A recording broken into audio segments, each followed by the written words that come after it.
माहिती आहे कुशेगावचं, त्या ठिकाणी एका लेडीजला लिफ्ट दिली. लिफ्ट दिल्यानंतर त्या लेडीज पुढे गेल्यानंतर मी विचारलं, मॅडम कुणीकडे निघालाय? तर मॅडमने काय सांगितलं माहिती आहे का? मी आत्महत्या करायला निघाली. तर मी म्हटलं काय कारण आहे मॅडम? तर मॅडमनी सांगितलं, माझी मुलगी 6 वर्षात संध्याकाळी 6 ते सकाळी 7 वाजेपर्यंत झोपतच नाही सर, आणि तिच्यामुळे मला पण झोप येत नाही, आणि मला तिच्यामुळे काय होतंय की दिवसभर काम होत नाही, आणि माझाही जीव आता कंटाळलेला आहे.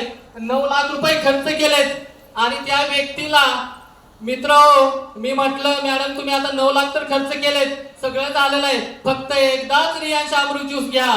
तर त्या व्यक्तीनं रियांश अमृत ज्यूस घेतलं. मित्र तिसऱ्या दिवशी ती मुलगी शांत झोपली, आणि तिला सोरासचा आजार होता. रात्रीची जी आग व्हायची ती सकाळपर्यंत थांबत नव्हती, आणि तिच्या अंगाला जे हे होते ते सगळ्या ग्रुपवर आहेत, बघू शकताय तुम्ही.